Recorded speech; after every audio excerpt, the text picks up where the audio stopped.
class, no selling, straight value. One of my favorite books of all time is called The Go-Giver. And one of the laws in that book is called the law of value.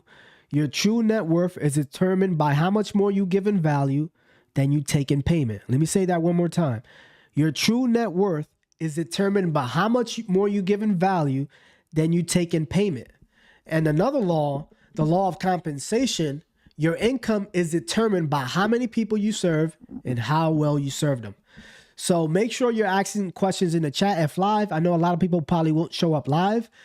So leave the questions in the comments if you're watching it on the replay, and I'm going to answer every single question that is asked in the comments.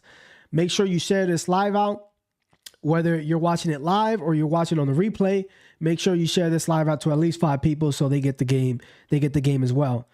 And make sure you watch all the way through and wait until the end, because there will be a giveaway at the end of the presentation, whether you're watching this live or on a replay. Make sure you stay all the way to the presentation. Again, there is no selling at the end of the presentation.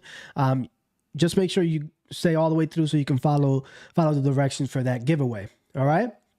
So here's what you're going to learn today from this class, right? So number one, you're going to learn how to properly set up your business. All right. We want to make sure that your business is compliant, your LLC is compliant, so you can get that funding.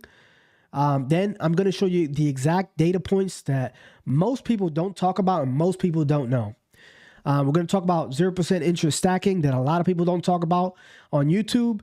This is something I've utilized where I don't pay any interest on the money I borrow. LLC stacking. Most people don't talk about this. I do this stuff for real. Like I live what I preach. We're going to talk about LLC stacking, then also the ultimate lending list. All right. So you're probably wondering, who am I and why am I credible? So I went from, at one point, a 540 credit score to an 800 credit score in 10 months. I obtained over $300,000 in business funding in another 14 months. I leveraged my credit to quit my corporate job and purchase a restaurant, and also invest into the e-commerce space, which I'll get to later in this presentation. I'll go through all that. I'm all about transparency. So this is my credit score. Again, I'm all about transparency. If you hear me talk about it, you know I'll be about it. All right. And I'm not going to go through this presentation is short. I want to get straight to the value because I don't want to mix it in there with fluff. So here's some of the results from some of my clients that I work with. Some of my results. There's 6,500. There's 25,000. There's an approval for American Express. There's 9,000, 30,000. There's a couple 30,000 there. There's 10,000, 20,000, 25,000, 40,000, 40,000. So this is a little bit of my backstory. Like, again, I'm not going to bore you with the stories and all that. I want to get straight to the value. But basically, let me actually do this real quick.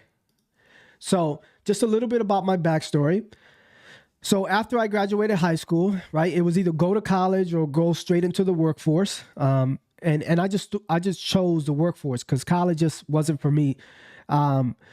So, and the reason I didn't choose college was because it never really excited me. So if I would decided to go to college, I didn't know what major I would decide to go in. So just after a few months of working a corporate job, I quickly realized that no matter how hard I worked, there was always a cap to the amount of income I can earn through a job, right?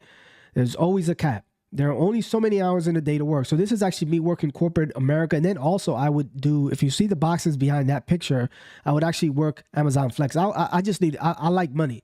So I'll do whatever it takes to get money.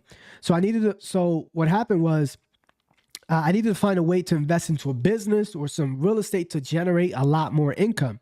You see, with a business or real estate investments or something that can produce you more income than you currently make, you have the ability to continuously grow that, and there's no cap to that income. Now, the problem was, where could I find the funds to fund the business or buy some properties to invest in real estate? I needed a way to have access to capital in case, like an opportunity came about. So along came real estate wholesaling. I know a lot of part of my channel in the beginning is about wholesaling real estate. So basically, I stumbled upon wholesaling real estate. And then one of the deals that fell in my lap at the time, my cousin who was a rehabber, he was looking for a deal to fix and flip, right?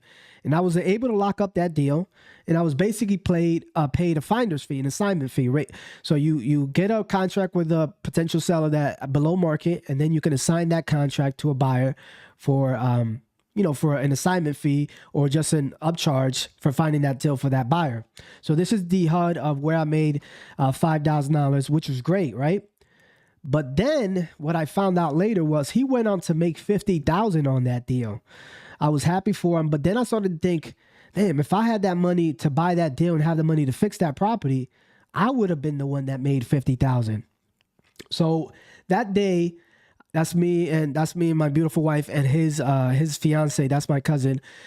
So that day I decided that never again will I miss an opportunity due to the lack of capital. So ever since that day, I told myself that this is I had an epiphany, right? I told myself this great quote by Les Brown. He talks about, he basically says, it's better to be prepared for an opportunity and not have one than have an opportunity and not be prepared. Let me say that again.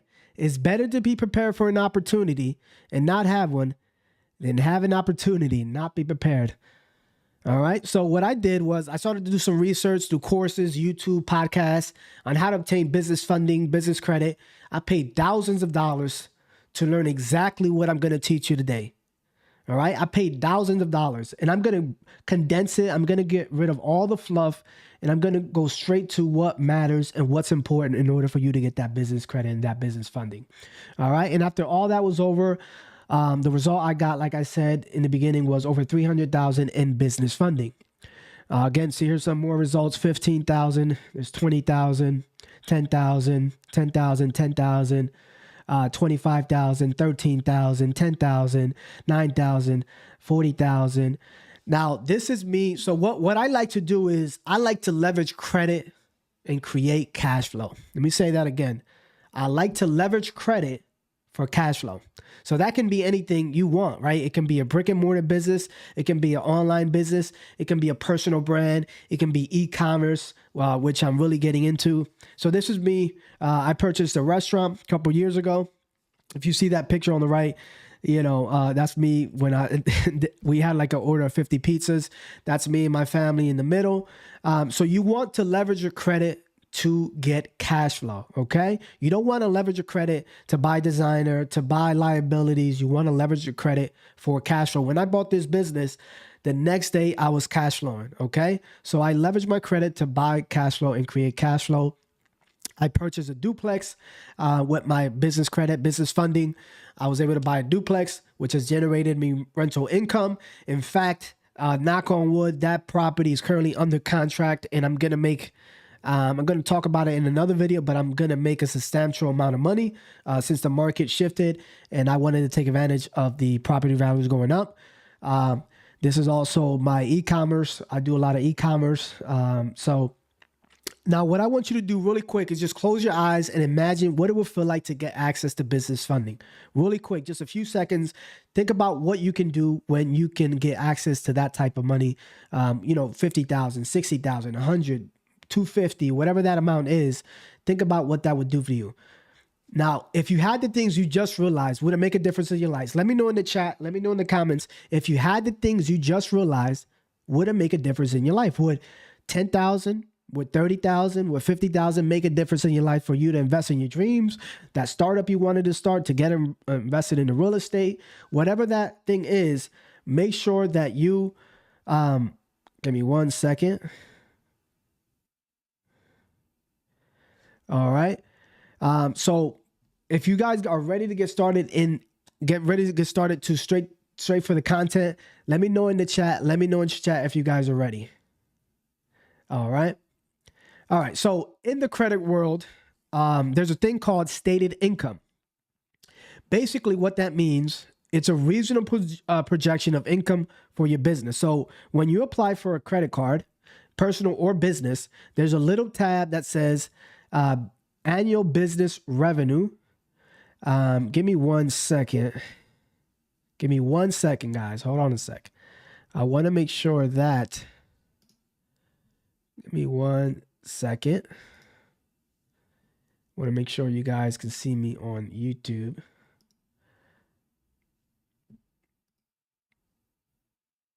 Okay.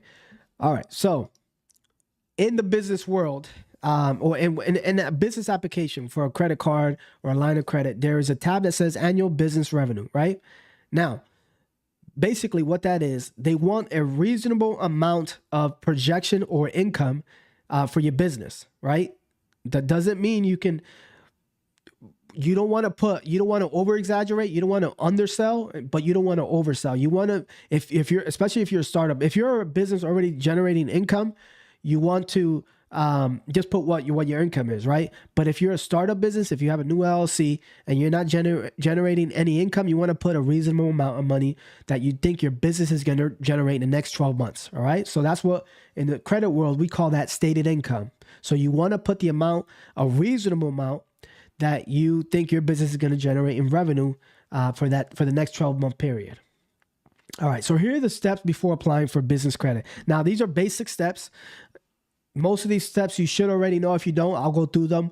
I'm not going to spend a lot of time, but these are the basic steps that you should have down packed before you apply. And I'll explain why they're important. All right. So the first thing you need is a business address. Now, a business address can be two things. I know you hear a lot of people say, don't use your home address. You can use your home address. A couple cons with that. Number one, it's going to be public record. So they can Google you and people can Google you and see where your address is, right? I've gotten funding on the apartment address. All right. So it doesn't mean you can't get funding.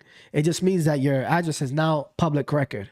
So that's why you want to choose a virtual address. There's a lot of companies out there. Personally, I like to use Anytime Mailbox. I've used Regis before. There's several others out there. To me, Regis is a little overpriced. And the reason you want to use a virtual address, or actually I should take that back, a business address and preferably a virtual address, is because certain banks will actually Google you. They're going to Google your business, and they want to see if you show up, if your business address shows up on Google. And if they see it's like a PO box or something like that, you will get denied. All right. So that's why you want to have a virtual address, a business address, and preferably a virtual address, because if you get your home address, it's going to be public record. Okay. So again, you don't want to use a PO box. You're going to get denied. They want something to show that you're a legitimate business. A business can be at home. There's a lot of e-commerce businesses out there. You can, like I said, you can use your home address if your business is home based. Virtual address I like to use is Anytime Mailbox. I've used Regis in the past. They're just a little overpriced for my opinion, but you can choose whatever you want to go with. All right. And then you're going to need a business phone number. Make sure you have a business phone number, not your cell phone. It can be a local number. It doesn't have to be an 800 number. You can go either or. So just make sure you have a business phone number, because sometimes underwriters call that business phone number. All right. So a lot of times, not all the time, sometimes the underwriter might want to verify your business, right? They're about to lend you money, but before they do, they want to make sure everything lines up. You have a business address, a business phone number. Okay. A business email, basic stuff. These are all basic stuff that you need. So you want to look professional. You want to look like you want to stand out as a business, and you want to look professional to the lender, to the underwriter. So not Gmail, not Hotmail, not Yahoo. Make sure it's something like sales@yourbusinessname.com or info@yourbusinessname.com. All right. Now, this is very, very important. I don't care what your favorite guru say. I got over $300,000 in business funding, no net 30, no paydex score. I got a 0 paydex score. I got 0 vendor accounts. Okay. So the 3 C's in order to get business funding, forget what your gurus are saying, is cash flow, collateral, and credit. Let me say that again. Cash flow, collateral, or credit. Credit is the best option, especially if you're a brand new business. Why? Because I can have 0 revenue, have great credit, create my LLC today, and get $50,000, just like that. Okay? That's why it's better. Credit is the best, because as long as you have great credit, you can always get access to business funding.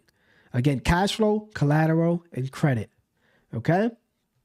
Now, These are the bank data points for business funding. Bank data points for business funding. All right. So before we get started in that, there's 3 tiers of banks. I want to be clear. There's national banks, Bank of America, Chase, Wells Fargo, American Express, etc. Those are national. Those are national banks. Then there's regional banks, only in certain regions of the U.S. Key Bank is one of them. Citizens.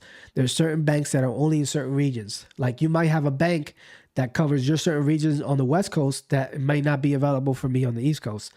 Now, then there's local banks, community banks, small local community banks, national, regional, and small and local. Okay? Here are the bank data points. Now, can you get approved below a 680? Yes. It's not likely. Or over time, you will get more denials than approvals. Minimum of 680, preferred a 740. The reason is because once you get over a 740, you're in a totally different tier as someone that is a 680, right? Now, if your profile is thin at 740 compared to someone who's out at 700, that can make a difference too. But as a general rule, you want to have a minimum of 680, a preferred 740, okay? No derogatory items, collections, charge-offs, preferably ever, but at the very minimum, the last 2 years, okay? So no derogatory items, collections, charge-offs the last 2 years. Preferably, I mean, you really don't want to have any collections or charge-offs. You don't want to really waste an inquiry to get denied. And then credit utilization under 30%, preferably at 0 or below 10%. Preferably at 0 or below 10%. Because once you're at 30, anything over 10% really hurts your credit score on the personal side. So you really want to keep that utilization low on the personal side before you apply. No more than 3 inquiries in the last 3 months. Most banks are inquiry sensitive. And if you look like if you have a lot of inquiries, you look credit thirsty. Now, the ironic part about borrowing from the bank, they want to lend to you when you don't appear to need the money. Let me say that again.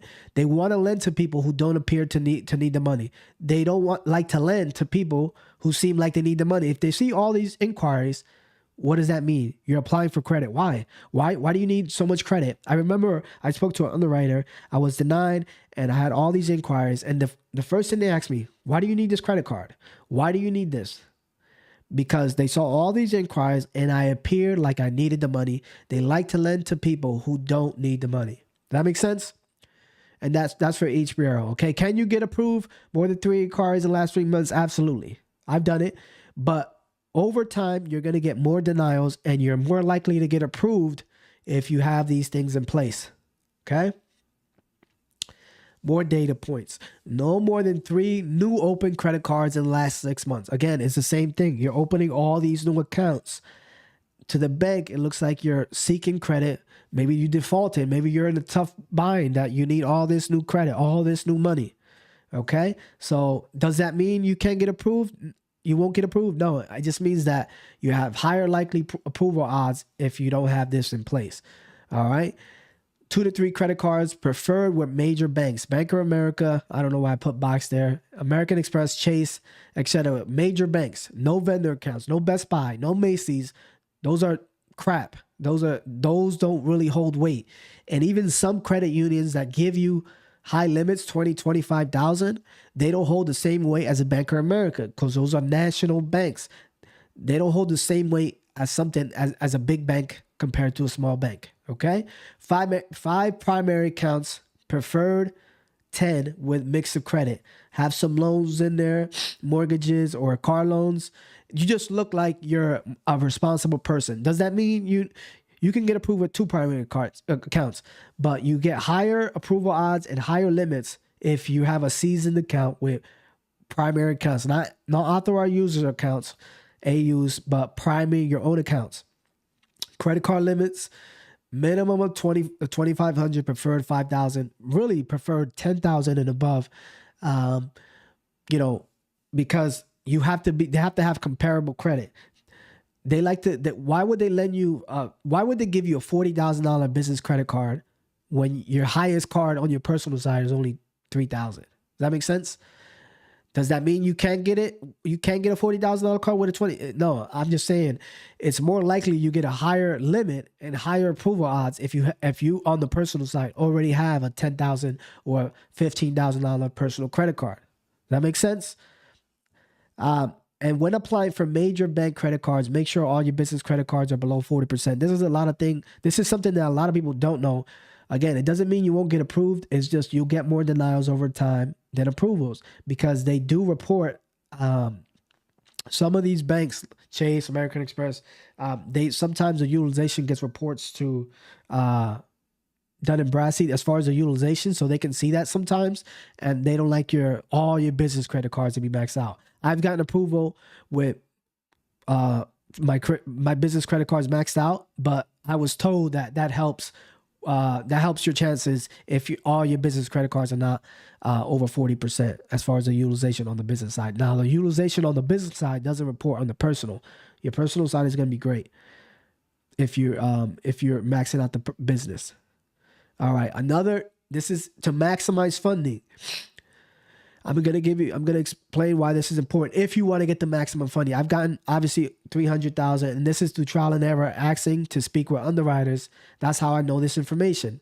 Again, if you hear me speak about it, you need to know I be about it.